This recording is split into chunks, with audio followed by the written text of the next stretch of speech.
Today's episode is proudly sponsored by the Rising Tide Mastermind. The Rising Tide Mastermind is one of my favorite things that I look forward to each and every week because I get to see people that have my best interest in mind.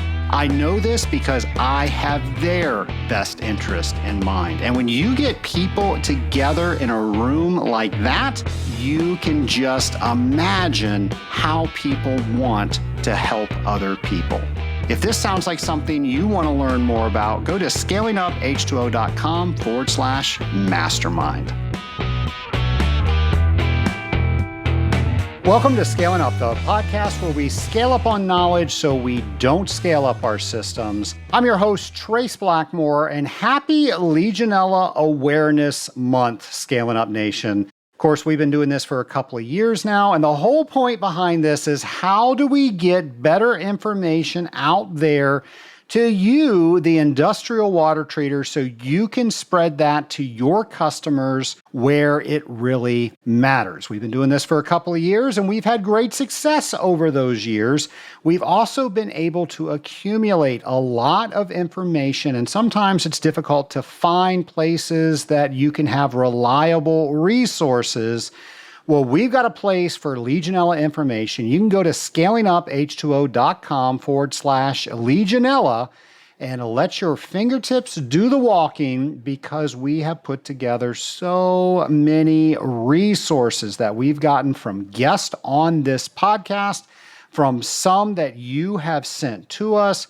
We have so much information for you. So don't guess. Do some research, and we have all the information that you can do that research on at scalinguph2o.com/Legionella. Scaling Up Nation, as you know, I love collaborating on this show with our friend James McDonald. So here's something that James has cooked up to get you in the mood for Industrial Water Week. These are the voyages of Industrial Water Week, to boldly celebrate with family, friends, and colleagues.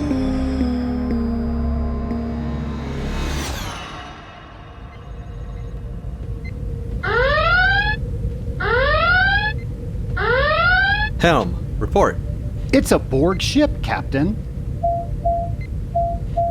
We're being hailed, Captain. On screen. We are aboard. Lower your shields. We will add your biological and technological distinctiveness to our own. Your collective celebration of Industrial Water Week will adapt to celebrate like us. Resistance is futile. Wait a second. You're insisting that we celebrate Industrial Water Week like you as part of the collective? But there are so many ways to celebrate Industrial Water Week. It can be as a group, an individual, or both. Resistance is futile. Lower your shields. Celebration, as it has been, is over. From this time forward, you will celebrate like us. My name is Captain Herbert Henry Oxidine, the 18th, and I'll be darned if I'm gonna let the Borg tell me how to celebrate Industrial Water Week. We can celebrate with you, but not like you, nor as you. End communications. Direct hit, Captain H2O. They've scratched the paint on the port nacelle. Now I'm really annoyed. I just had that buffed and waxed. Evasive maneuvers Eta Eta Omicron. Modulate phaser frequencies. Randomize shield harmonics. Dust off those anti-Borg photon torpedoes and give them all we've got.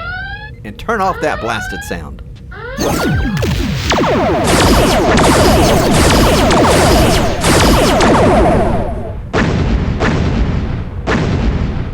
Report, Ensign. The Borg cube is venting plasma, steam, and chilled water, sir. Shields are gone and power is fluctuating. Good. Now hail them. We are Borg. You will be. Stop right there. We've just kicked your collective backsides. Stand down. There's room for us all to celebrate Industrial Water Week in our own ways. My crew and I will have cake. You're welcome to join us. The point is, we decide, as individuals, as companies, as colleagues, as friends.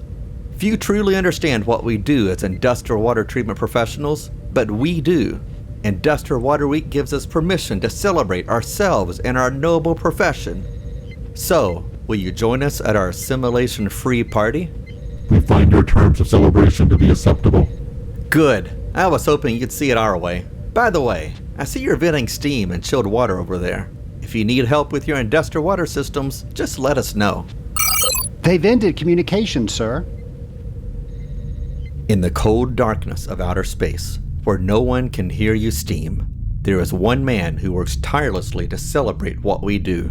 That man is Captain H2O, best water treater this side of the Milky Way, celebrating Industrial Water Week the first full business week of October, each and every year. Based on Star Trek, created by Gene Roddenberry. No rights infringements intended. Star Trek and all related marks, logos, and characters are solely owned by CBS Studios, Inc. This fan production is not endorsed by, sponsored by, nor affiliated with CBS, Paramount Pictures, or any other Star Trek franchise, and is a non-commercial fan-made audio drama intended for recreational use. No commercial exhibition or distribution is permitted. No alleged independent rights will be asserted against CBS or Paramount Pictures. Nation, I'm sure you've heard James and I on a previous podcast. We are both Trekkies, for good or worse. For better or worse, I guess is how you say that. So if you're marking your calendars, September 8th is Star Trek Day, and an even better date to put on your calendar is Industrial Water Week, which is October 2nd through 6th.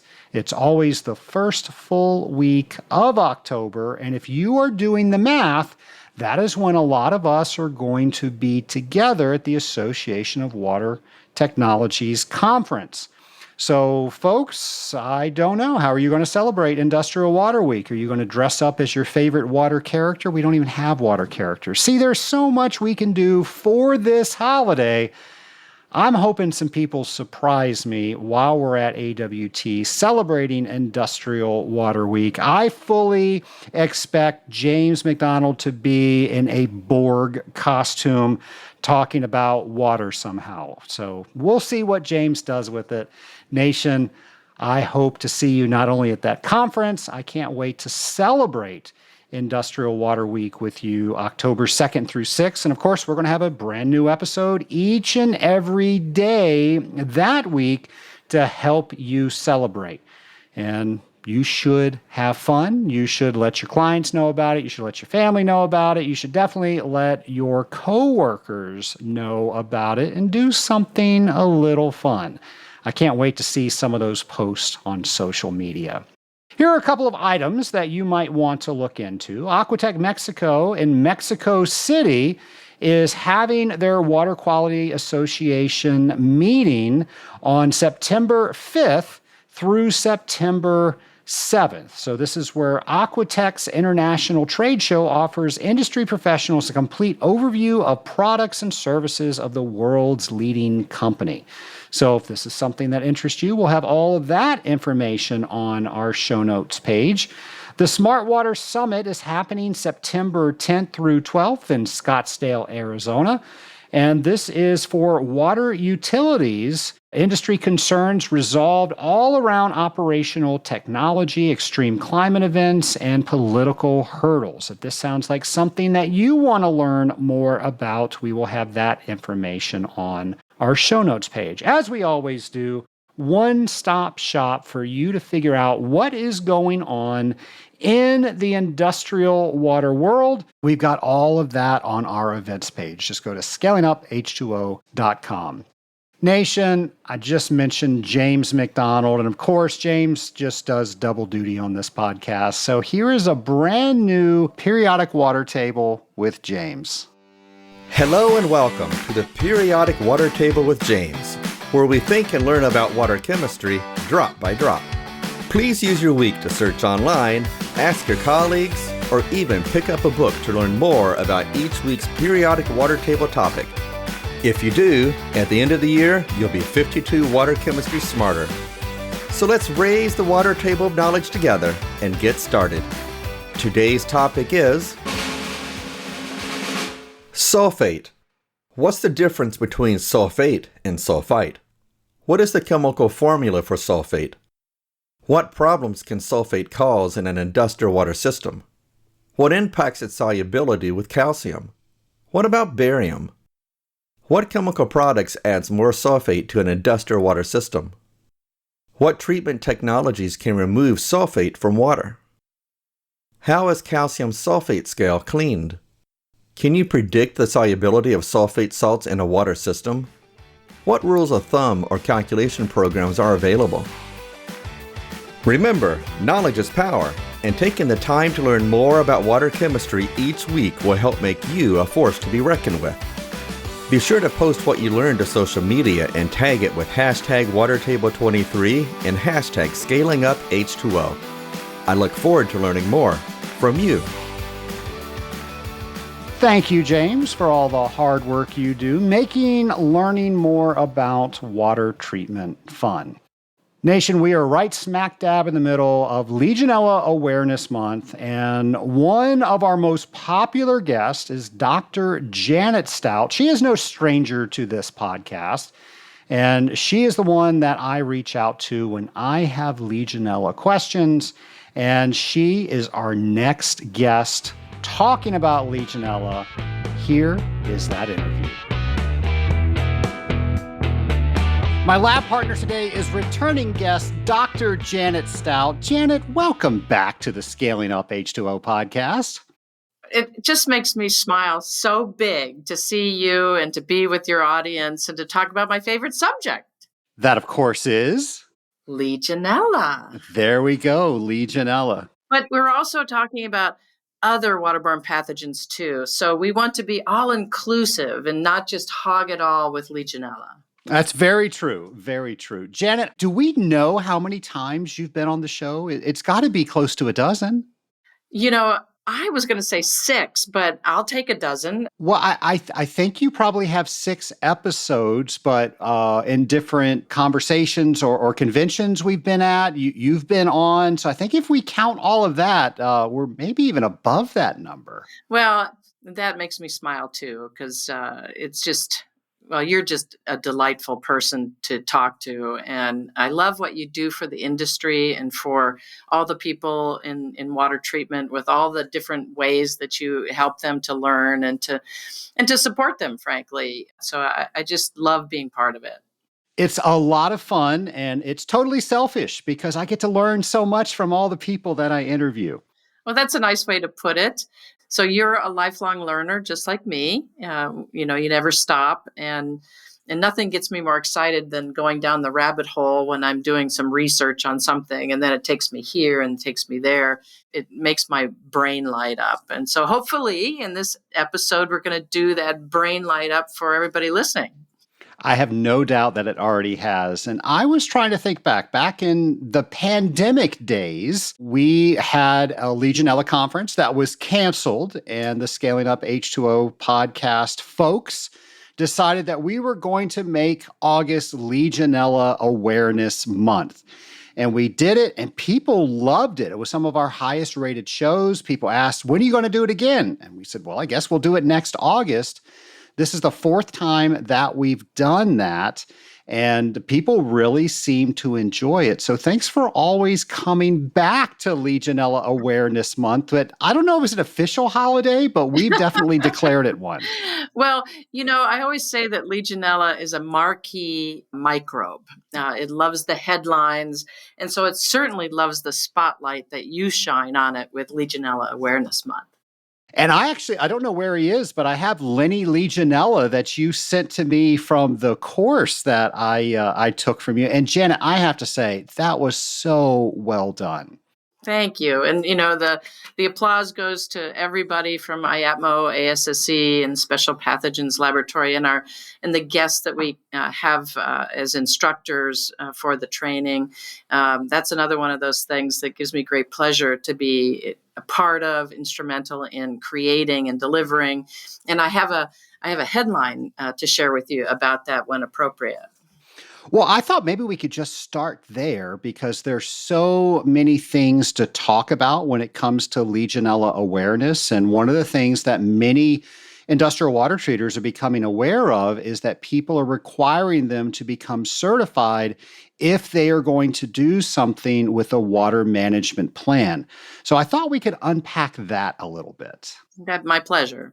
So where should we go? Should I just talk to you about why I think that's important or what's new on the horizon for the training? I'll tell you, let's do that exact thing. Let's start off with why you think Dr. Janet Stout, Legionella expert extraordinaire, why you think that's important, and then what's new about that. Yes, and I'm not just an infectious disease microbiologist anymore. I'm a legionellologist. So we always have to get my title correct, right? Does it say that on your business cards? It doesn't, but should I add it, Trace? I think you should.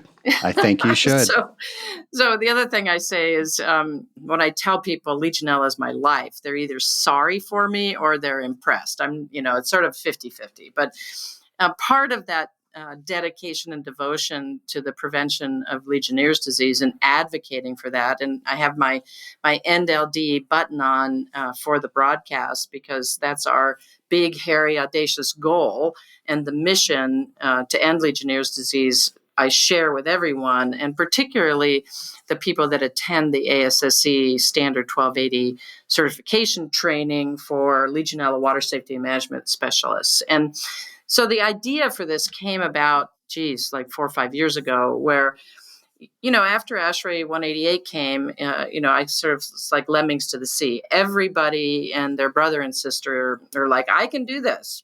But I knew that even the sort of minimum knowledge about Legionella was sometimes lacking. And I wanted to fix that. And so I reached out to people I knew at IAPMO and ASSE because that's what they do. They create standards on the ASSE side and do the training for various standards on the IAPMO side. And they were like, great idea, Janet. And so ASSE got experts together, developed the training the certification standard, and then the certification exam questions, which I don't even know because I wasn't involved in that. And then on the training side, it was like, that's my thing. It's just like you want to deliver education. So I worked with our team here at Special Pathogens Laboratory and IAPMO to create the 3-day training. So it's the requirement for the standard is 24 hours of training and taking a 100-question exam and getting an 80%, which is no problem for all of you because you're all high achievers. And then you become certified for 3 years, and then you have to be recertified. So this is a live virtual training. You mentioned the pandemic. The initial intention was to have it in person, but the pandemic came. It was ANSI approved in April of 2020, and the first training was scheduled for August of 2020. And we all know what we were all doing around that time. And so we did it as an online virtual live training. And I emphasize live because it's highly interactive, as you recall. So it's not just delivery of information from the instructors, it's from each other. So people that are attending from the it's infection preventionists, it's professional water treaters, it's people from health departments, various disciplines, helping to teach each other and share with each other their experience. And I just love that part of the training. And so we continue to do that. The next training will be October 23rd through the 25th. So I encourage everybody to register. But here's the news, Trace. Just this month, we have launched the self-paced online version of the training through IAPMO. And you can get information from iapmolearn.org if you want to check out registering for that. Excellent. We'll put that on our show notes page so people don't have to wreck their cars by taking notes. They can keep their hands on 10 and 2 and be safe and get it later. So, well, that's exciting. If you can deliver the education in the way that's convenient for the learner, that delivers the information farther and wider. And really, I think opens it up in a bigger way to an international audience as well. I'm curious, you mentioned the recertification process. What is that process? So it's much easier than the initial certification. So that everybody just relax. So it's 8 hours of training. You still have to pass a 100-question exam and get 80%, but it's much shorter. And frankly, for people that have gone through the virtual live training, it'll be easy peasy. And you mentioned the examination. That's a proctored examination. Somebody is reviewing your video from your web camera, and you take the examination. You do not get a result because I think they're waiting for people to watch your video. Is that what's going on there? Well, when you take the certification exam, and you finish it, you do find out right away if you've passed. And am proud to say our pass rate is 96%. And to date, we've trained almost 600 people. I'm very, very proud of that. Excellent. And I've taken several of these courses because I love to learn. And I was not only informed, I was entertained during the course. You guys do a great job. Hand puppets come out. I mean, it was amazing. Well, people learn better when they're having a good time. And I thank you for saying that because, we intentionally do this. We have a Wheel of Fortune game where we test people's knowledge by, guessing the phrases with our own Vanna White and Pat Shajak, And, like you said, we've got the Lenny Legionella and Susie Pseudomonas as well. I did leave her out. So yeah, you get a welcome packet when you take the course, and there's some treats in there, and then also a plush Legionella toy, aptly named Lenny Legionella. Yeah, and so we set the tone right when you get the guidebook in the packet with the microbe, the plush toy, Lenny Legionella, and I'm sure people open it up and it's like, what is this? Because we have hand clappers, to pat yourself on the back if you want to, or express some appreciation for the instructors, and so we have a good time while we deliver really, I think, the highest quality education on the subject available. Since people are getting certified now, are you seeing either more water management plans out there or better water management plans out there? I would say probably both. The trajectory of adoption of Standard 188 from ASHRAE hasn't been, a straight up. It's like anything else. There's early adopters and also late adopters. And so I think, especially in healthcare, virtually all of them have reached out to the AWT audience or the water treaters for help in doing that. And so I would say absolutely with the certification training, the quality of the water management plans are better. But I think most importantly, I think it gives confidence to the people doing the plans and gives them better language with which to talk to clients about what they need and why it's important and how to go about it. And that is also one of the goals, is to really help people feel confident in the knowledge that they have.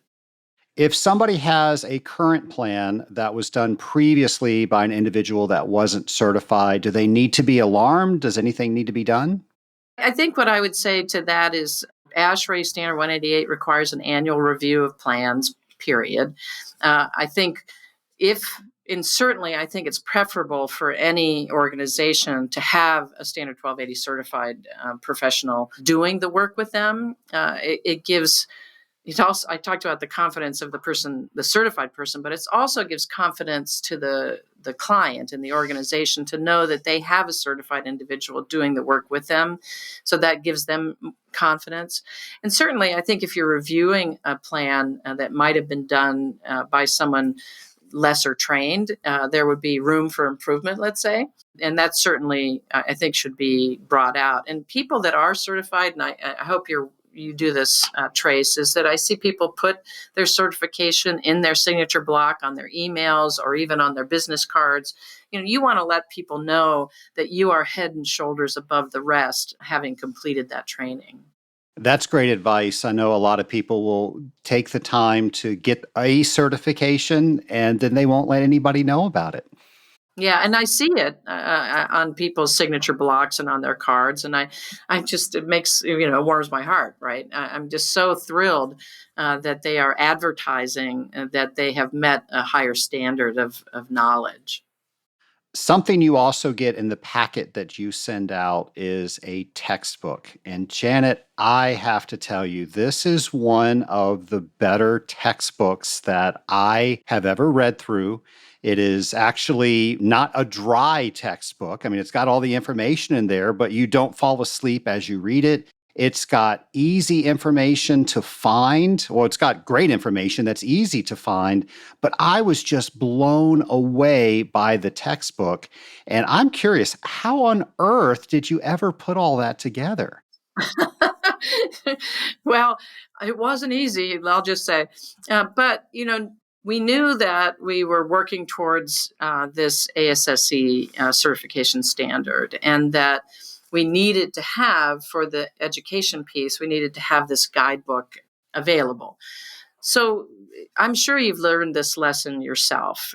If you're outside your area of expertise, you go find people that have the expertise and you work with them, because by doing that, whatever comes from it is better. So I said, all right, never wrote a book before, and certainly not one designed as a teaching tool. So we hired a company to help us put it together, right? And then the people here worked on the content, and we knew that we wanted it to be easy to read, approachable, attractive, colorful, interactive. So there's QR codes in there, there's links to take you to other resources. So it's a very interactive guidebook. But as you said, it's easily digestible. So there's graphics, chunks of information separated by, attractive graphics, myth fact kind of things, call outs. It's divided into modules that are color coded. So I'm so happy to hear you, that it was a good experience for you, and that you appreciated all the hard work. It took us 2 years to put that book together. We're doing a lot with this Scaling Up Academy, and that's why I appreciate that so much. I mean, you have this idea, I want this course out there, so let's get it out there. And there's so many pieces. I can only imagine, and you're, of course, pulling out the textbook right now. I can only imagine how many loops and T's you had to cross and jump through in order to get that quality book that I now have on my bookshelf. Well, I'm glad that it didn't put you to sleep too. And so it's called Puzzled by Legionella, a guide to understanding detection, prevention, and water management. And you can get it online as well as part of the training.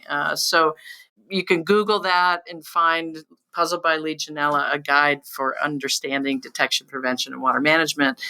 So we're trying to make it available, not just through the training course, but in general, because it's all the information that you need compressed into one document that really brings you up to speed on all aspects of Legionella. And the other thing that we added to it, which we'll probably talk a little bit about soon, is we added a section on other waterborne pathogens, because it's not just about Legionella anymore. Janet, we'll make sure to put a link to that book on our show notes page. Again, keeping people safe. 10 and 2 people. Got to make sure that we're driving safely as we're listening to the Scaling Up H2O podcast. The last episode we did together was episode 264. It was entitled The One About the Legionella Chill Pill. And I have to tell you, this was the best marketing I think I have ever seen. If somebody doesn't know what I'm talking about, can you tell them about the chill pills? Yes, and I will shake it for them, because it is Dr. Stout's Legionella Chill Pills, and it's in a bottle that looks like a prescription bottle, but inside are mints. So no doctor's visit necessary. And on the label, just like your prescriptions at home, it says, for the treatment of Legionella-related anxiety. Take 2 1 hour before Legionella testing. And on the side, it says, if anxiety persists, contact the Legionella experts at our website, specialpathogenslab.com.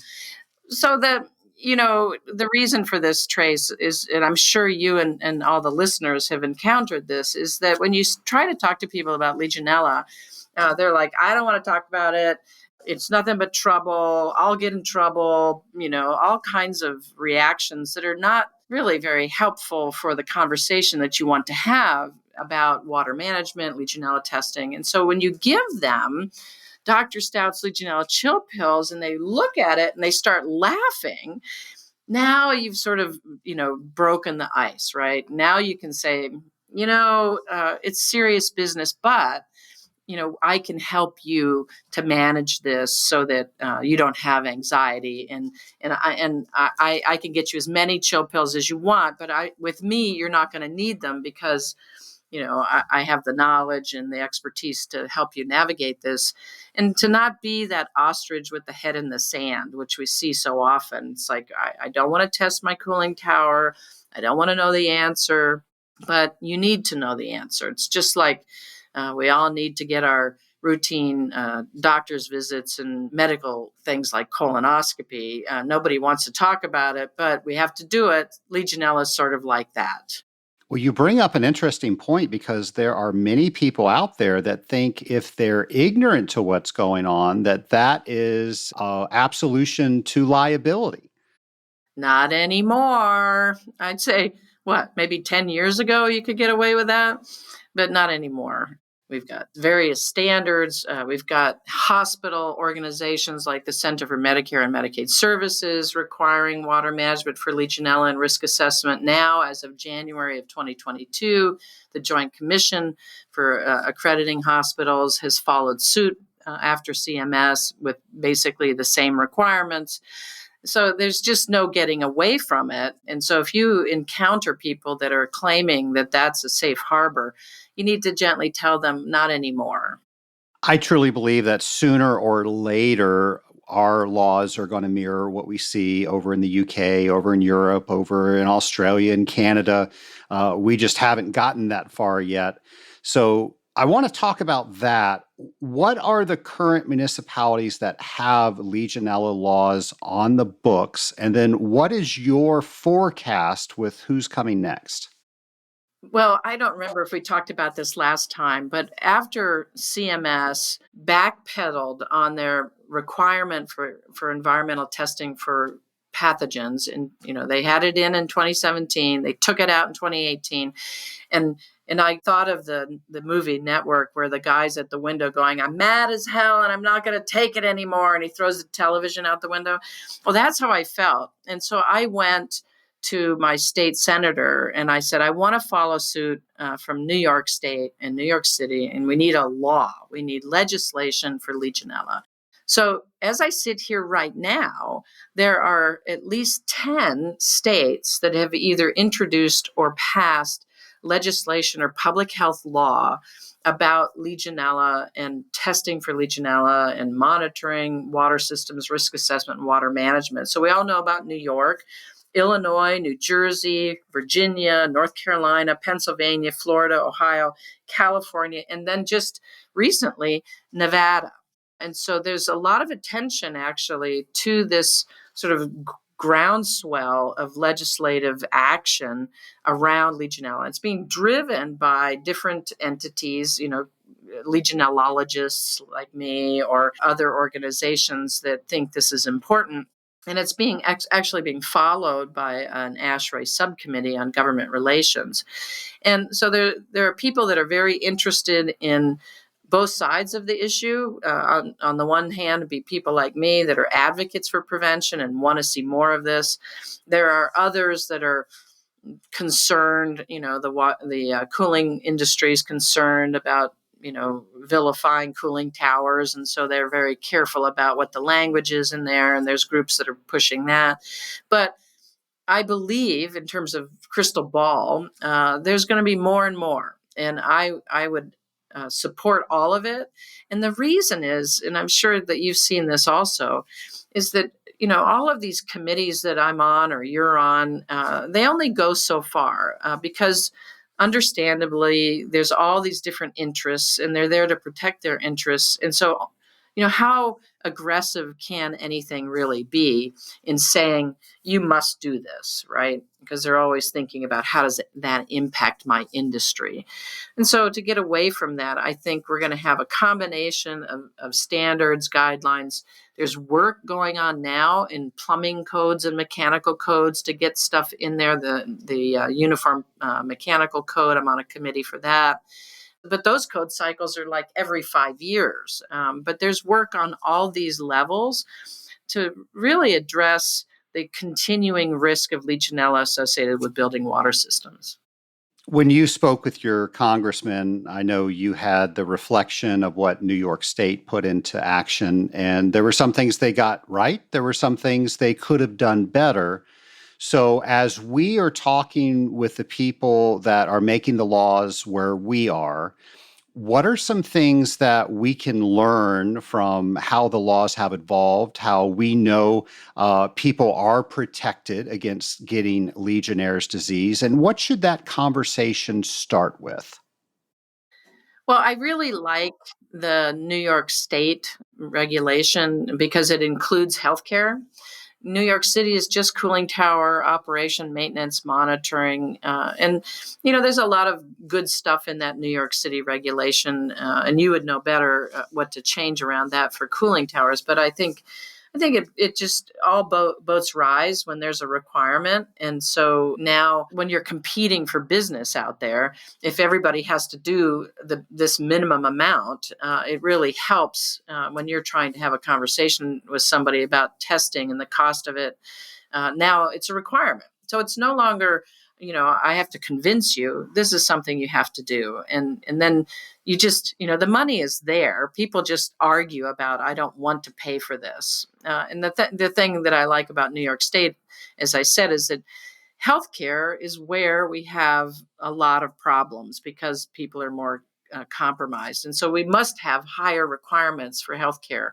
And so that whatever the regulation is or the code standards, it should include healthcare and also long-term care. We see a lot of cases of Legionnaire's disease in residents of long-term care. And, they all say, I have no money for water management. But, we try to make water management plans affordable. We have a software called Legidoc that it's like $500 or $600, and they can have a plan backed by our expertise. And so there's really no excuse. So I would say to you, Trace, that it has to cover devices like cooling towers and decorative water features. Be careful sitting next to that water fountain at the bar of the hotel, right? Or sitting under those misters in those nice warm locations. And then it has to have requirements for healthcare. One of the stories I remember you telling at a conference was one of the largest Legionella counts, I think, in a body of water was found at the grocery store misting station. Can you tell our listeners about that? Right. So there was a very famous outbreak in Bogalusa, Louisiana. And luckily, most of these types of misters aren't used anymore. It had a reservoir. And, you can imagine Louisiana in the summer, it's hot, and that water is just sitting there. And then you're standing in front of the broccoli, and all of a sudden the mister goes on, and you're just covered with the mist. You've all been there, right? And you're like, oh, it's kind of annoying. But in this case, it killed people. And then there's another one. It was a small decorative water feature in a Mexican restaurant, and it infected more than 100 people. And it took them a long time to figure out that it was this decorative water feature because they were looking at all the cooling towers in that area. But they finally figured it out, and we processed some of those samples in our laboratory. And there was something like 10,000 Legionella per milliliter in that water. So these little innocuous devices can be great breeding grounds for Legionella. So let's say there is an outbreak and nobody knows where it's coming from. What's the process to figure out where is the source? So this is one of the things that I always tell people, let's just say it's a cooling tower. Test your cooling tower and I'm not picking on cooling towers. It's just that when there's a big spike with a lot of cases, it's often a cooling tower outbreak. In potable water systems, it's like it goes on a little bit at a time, a case here and a case there. So we got this big spike And one of the things that I tell people about being proactive in testing is that you can rule yourself out as a source, because if the type of Legionella in your cooling tower does not match what they're growing from the patients, you are excluded as a possible source, right? And that's basically everybody remembers the Bronx outbreak, and that's how the microbiological public health detective work is done. You sort of look at where the cases are. You try to get the organism from the patients. You test a bunch of possible sources. You get those environmental strains and you compare them genetically to see if they match or don't match. And if you don't match, you're excluded. You are not part of the pool of possible sources. So you're not just talking about serogroup, you're talking about the actual makeup of the cell. Well, the molecular analysis or subtyping has different levels, right? But basically, we take the organisms from the patient and the environment, bust them up, get their DNA out, and see if they match up. Fascinating. It is. It's really interesting stuff. Did you ever imagine that this is where Legionella was going when you were first studying Legionella? I had no idea, but I've been so fortunate. I'm sure you feel the same way about your career, Trace. I landed as a graduate student right in a hospital that was experiencing many, many cases of Legionnaire's disease in the very early stages of our understanding. And so it's kind of like a seed being planted in incredibly fertile soil. And I had a great mentor, Dr. Victor Yu, and we studied every aspect of the disease. And being in that position and being the sponge at an early stage of what was happening in Legionella, I learned so much. And it makes me sort of a bit of a unicorn, right? There aren't too many that have grown up in Legionella. And I feel like it's my responsibility to share that knowledge. And that's how I feel about doing the trainings. And also talking to you today. There we go. There's the benefit. There's the payoff everybody's looking for. Right, with the Scaling Up Nation. These are our people, our peeps. How did you go from being a microbiologist to studying Legionella? How did you say, my life isn't complete, I need to find Legionella? Right. Well, as a graduate student, you have to pick, where you're going to study and who you're going to study under. And just through fateful events, I landed in this place, and there was so much happening. And you can just imagine, a young microbiologist just out of graduate school, where else would I want to be, frankly? And then when it came time to get my PhD, I got some advice from some very wise microbiologists. It's like, you are in a great spot. Just keep going. And from there, basically became, the Legionella expert or legionellologist. Yeah. It seems to have worked out well for you. Yes, it has. Yeah. And, going to a public health school at the University of Pittsburgh, my emphasis has always been on, how do we protect people? And it just, fate happened where the laboratory was closed at the Pittsburgh VA, and, is at the proverbial fork of the road, and said, okay, let's keep doing our work under our own control as Special Pathogens Laboratory, the commercial laboratory, so that we could continue the mission. And all of you all supported us in that mission over all these years, and I'm very grateful. So thank you so much.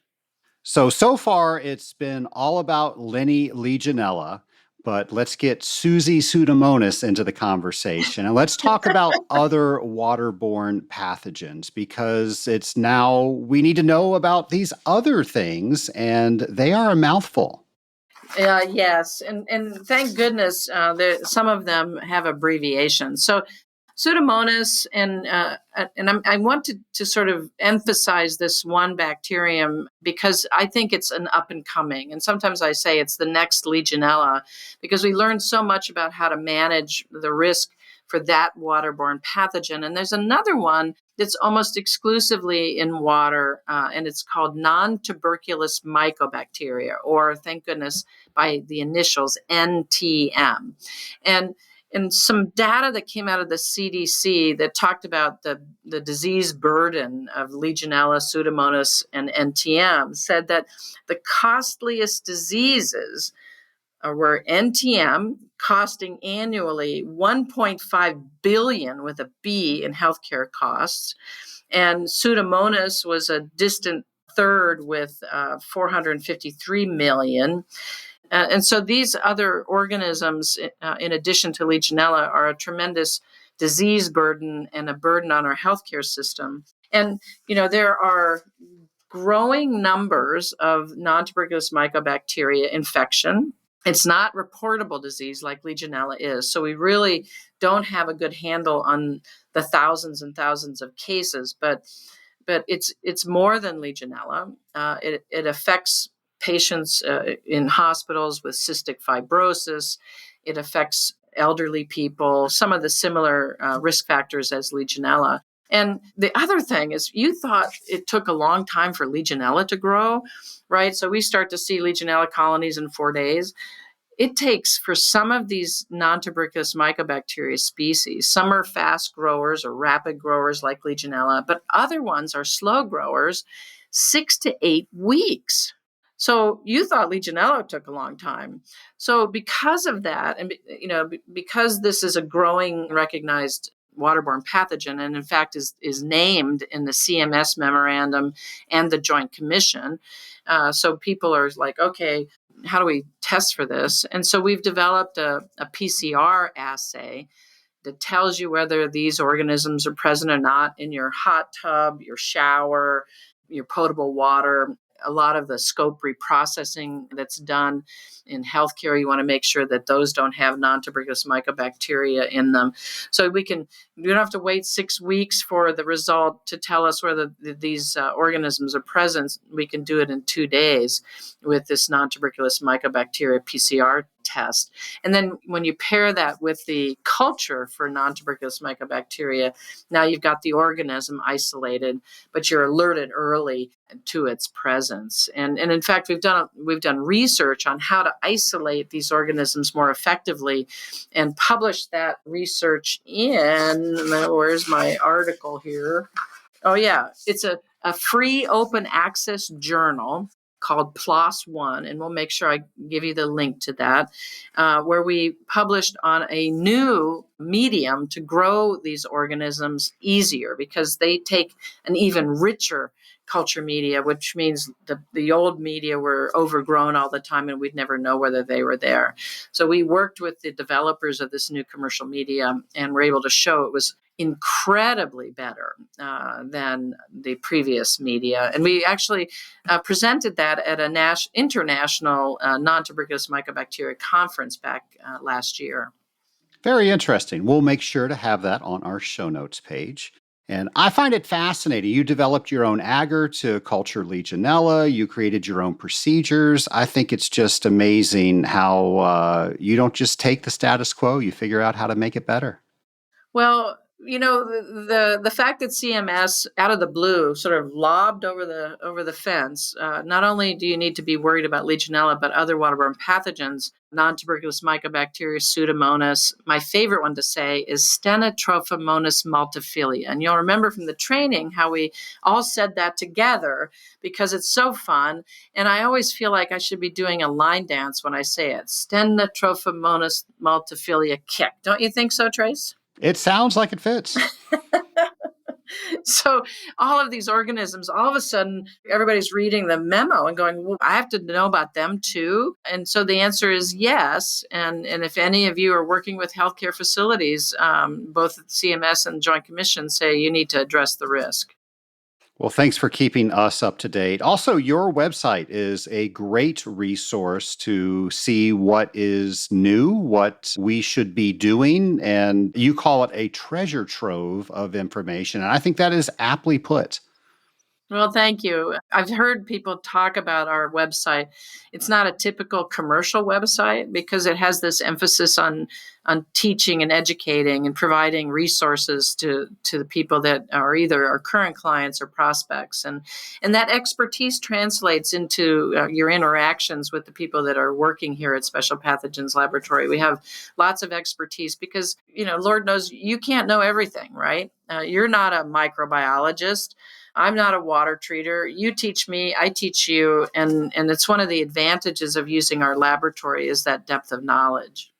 Well, I thought it might be fun to throw some questions at you that us water treatment folk get every single day. So these are comments that we hear. How would Dr. Stout answer them? Are you ready to play? I'm ready. All right. I only test once a year whether I need to or not. Okay, well, this is what I tell people about testing. It's always about answering a question. And also understanding, and this is why the training is important, understanding the risk. In the ASHRAE Standard 188, it talks about having knowledge of water systems as it relates to legionellosis. And that last part is what we're trying to sort of accomplish by testing, right? We're not just willy-nilly doing it. It's about assessing risk and giving you information about your, for example, your biocide program of a cooling tower.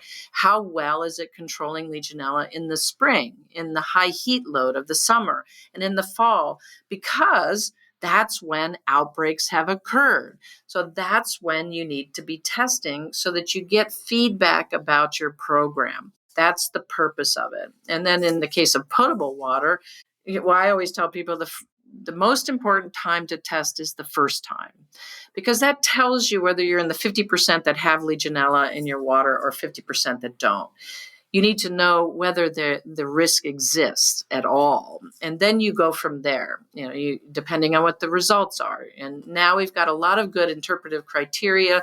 I always refer people to the Cooling Technology Institute CTI Guideline 159 for a good resource for their water management of cooling towers. It has reasonable criteria. It talks about Legionella test results not being about the health risk, but about performance of the biocide program. So you can reframe it for those people that are like, I'm going to do perfunctory one test and that'll be that. It's not useful. And in testing will keep you out of trouble. And I think most people respond to that. So this next statement only applies to 40 of the 50 states, but I don't need to do that. It's not the law. Nobody's making me. Well, I heard somebody talking. One of our instructors on the Joint Commission talking about being at the bottom. Doing the very minimum, and sure, you could do that, but we all know if you don't take care of things, you do the minimum, you're going to get into trouble, right? Eventually, let's say you don't change the oil in your car, right? It's always helpful to create an analogy. What's going to happen to your car, right? It's something bad's going to happen. And so saying you don't have to is not a good excuse. And then I always talk to people about the little lawyer on my shoulder trace. The lawyer is there with me all the time. And people, even if you're not required, at this point in time, certainly ASHRAE Standard 188 is considered the industry best practice. While it's still a voluntary standard, you don't want to get into a legal situation where you're having to argue why you didn't do something and people died, right? And so really bringing the specter of legal consequences is not an empty threat. I get calls from attorneys every week because they are litigating cases of Legionnaire's disease, and it is happening all the time. So I think those are the things that I would say to somebody that says, I don't have to. So the next statement is, any test that comes back positive, I need to treat as DEFCON 1. And this is where we give them the Dr. Stout's Legionella chill pills, right? The answer to that is all Legionella are not created equal. They are not all DEFCON 1. And one of the things that's really useful, I think, and beneficial of the ASHRAE Standard 188 is they gave a framework within which we manage the risk. We minimize the risk, right? We're not eliminating risk. We're saying, okay, what can we do to optimize performance of devices and also to keep Legionella under control? And now we've got, for better or worse, different criteria for what is under control. And 0 Legionella is not what you're trying to achieve because you can't. It's not possible. It's a normal part of the flora. And so what we want to do is control it. We use the percent positivity metric, less than 30%. New York State also uses that and has actually published data showing that that's useful, especially in outbreak investigations, so that you're not trying to get to 0 and people are on bottled water for a year because you can't get to 0. So this is, again, helpful to have experts at your side to help you and your clients say, Legionella anissa is not a highly pathogenic strain of Legionella. I don't worry about it. And you could say the same thing as me, Trace, but because I'm a legionellologist, they're like, oh, okay, I'll relax now. That's why I call you so often. And when I see it's you, I always answer. You always do. I love that. All right. So the next statement is, I only need the chiller plant operator and the water treater to be on my water management plan team. Okay, so the water management plan team is multidisciplinary. And the reason it's multidisciplinary is because understanding that part about the risk of Legionella requires input from different people that are managing different types of water. One other person that needs to be part of that, or at least receiving reports, is administration. They write the checkbook, right? And actually, one enterprise system, healthcare system, had each hospital send their report, their water management report, their quarterly or whatever, to an administrator who had to sign off on that. So now, not only does the administrator understand what's going on, but the people doing the work know that somebody above them cares about it and that there's meaning in what they're doing. Because so many times people are doing things and they're like, nobody cares, this is a useless use of my time. So administrators in healthcare, you have to have infection preventionists as well as facility engineers. It might be one of those Venus-Mars situations where they may or may not jive, but they bring different information, and both are very important. We did a little study where we looked at who was on the team in various healthcare organizations that we were helping with water management. 90-some% had facilities engineers, and only 50% had infection preventionists. My hope is that that's changed at this point in time because it's really, really important. And especially another risk situation is construction and renovation. And we actually devote a lecture to this and a module in the guidebook to construction and renovation because of the risk of outbreaks associated with that. So in healthcare, infection prevention needs to weigh in on construction as well. Well, here's the last statement. A water treatment program's primary responsibility is to keep that customer Legionella free. As I said, you can't. And I think in all things, you need to manage expectations. I'm sure with water treatment of cooling towers and boilers, you let people know what needs to happen in order to keep their equipment healthy. And if you don't do these things, you're going to run into trouble. And so managing expectations around Legionella testing, what it's for, what's a reasonable expectation, which is not 0. Okay, just people don't understand, I think, that you can't get them to 0. That's understandable. This is microbiology, right? And the analogy I usually give people is you have billions of microbes on your skin. No one's you can't wash your hands and get rid of all the microbes. What you're doing is you're reducing them to a level that minimizes the chance of disease occurring. And there's lots of information in the literature that shows if you minimize it, you prevent disease. So it's incumbent upon us, I think, to help establish what those reasonable expectations are. We live in a gray world, not a black and white world, where you can't, there aren't absolutes. You're not going to get rid of every Legionella, but you can control it effectively. And your listeners are in a great position to help people to do that.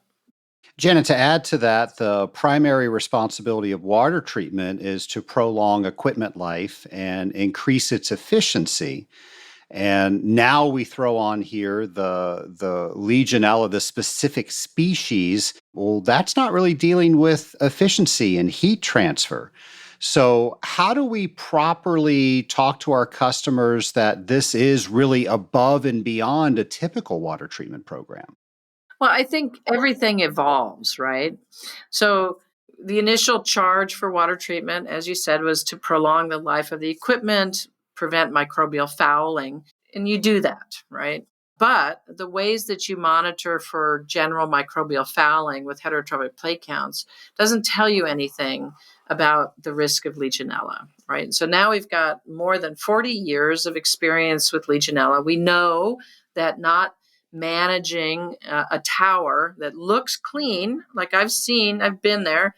This tower is linked to an outbreak. Its water is like mountain spring water. They were using great algae control, like a carbamate or something, but they weren't using an oxidizing biocide, and so Legionella was having a field day in there because it was unaffected by the biocide for the algae. So I think a little bit of microbiology 101. I think the thing that clients want to hear is, I'm trying to protect you, not only your equipment, but you and your organization from bad outcomes. This is a known bad outcome. If we don't do just a little bit, we have a water management plan for our devices and buildings, and we test just enough to give us information about how well the program's working. Janet, what's the one thing that you want to make sure all of our listeners leave with?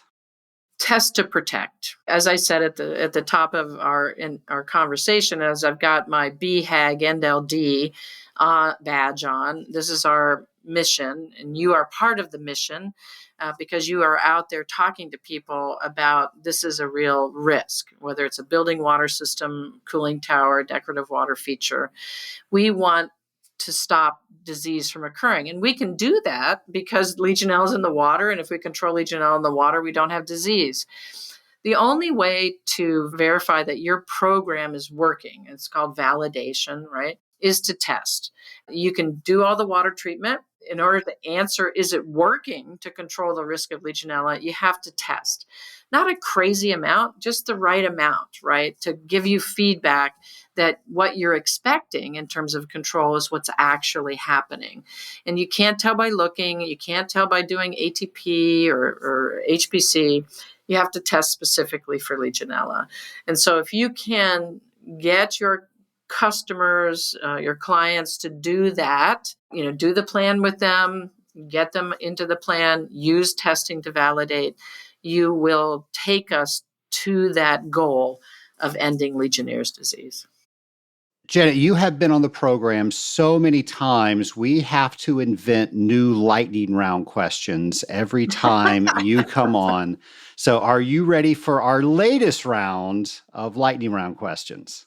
I'm probably not ready, but let's do it. All right. So what are 3 things on your desk right now that you use every day? I'm kind of old school, right? And so even though I have electronics and all kinds of apps on my phone and things, I like paper, and so I have a stapler, I have a highlighter, right? Because that helps me to gather my thoughts and to know what I want to communicate to you and your listeners, and of course the phone, like. Is anybody more than like 6 inches away from your phone I know, right? at any given time? It's ridiculous, but it's a symbol of staying connected. Mm-hmm. And this program that you're doing helps us stay connected, and I think that's really important. And just call a friend every once in a while, just because, and surprise them. I love that advice. A couple of years ago, I never make resolutions, but I try to do something different every year. And I decided whenever somebody was on my mind, I was just going to either text them or call them right there and let them know that I was thinking of them. And I have had some great conversations because of that. And I am amazed at how many people are surprised that I was calling because they were thinking of me too. There's got to be something to that. That's great. Janet, what are 3 books that everyone should read before the end of this year? So I don't know if you know about the Stoics, but there's a book called The Daily Stoic by Ryan Holiday. Meditations on wisdom, perseverance, and the art of living. And it's a little reading from the philosophers of the Greek time called the Stoics, little ones for each day. And it's a great way to sort of set the tone for the day, or at the end of the day, get you thinking at a level above the day to day. So I love that. They made a movie out of this book, but I highly recommend the book, Where the Crawdads Sing by Delia Owens. Just a wonderful book, just a wonderful book. And then, of course, our business Bible, Stephen Covey, The 7 Habits of Highly Effective People. Love that book. Been around a long time, but the lessons are timeless. And if you haven't read it, do it this year. Never met Stephen Covey, but I met his son. He was at a conference and I got to eat lunch with him. And I asked him what was his take on green and clean. If you remember, he was the little boy that did not keep the yard green and clean.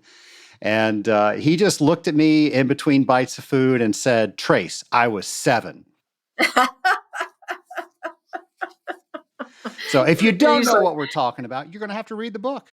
Janet, what is the best advice you've been given over the course of your career? That's a tough one.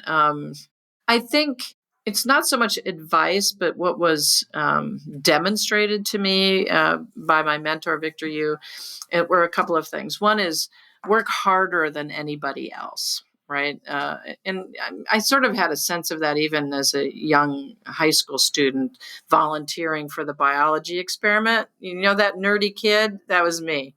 And so I was doing more than what was required. And I think if I was going to give advice to anybody, that would be the thing that I would tell people is you always do more than what is required and you will be successful. So hard work, but also being kind. You can never be too kind to people, and it really does come back to you many, many times over. So being kind and generous and hardworking, I think, are the things that the life lessons that I've gleaned over the years that I think are most important and most contributed to my success. Kind of a spin on that same question, but what advice do you wish somebody told you when you were first starting out? Wish that I had been told. Well, I guess that, in my experience, right, I told you the story about how the VA closed our lab and, it was very terrible. But one of my water treater friends told me actually at the time, he said, "Janet, you're going to look back on this and it'll be the best thing that ever happened to you." And I think having perspective and maybe being forewarned a little bit that life is going to throw you serious curveballs and not to let it throw you off your kilter. But, I think that would be probably the one thing. Expect the unexpected. So if the lab stayed open, we wouldn't have Special Pathogens Laboratories. That's right. And I would have been a poor government worker all my life. We would have never met. That's right. It's funny how life works out. It's great. It's great. And in the water treatment industry and your listeners and others have been great support of us at Special Pathogens from the VA days to today. And I'm always very, very grateful for that and for the sharing of the knowledge that you all have with me.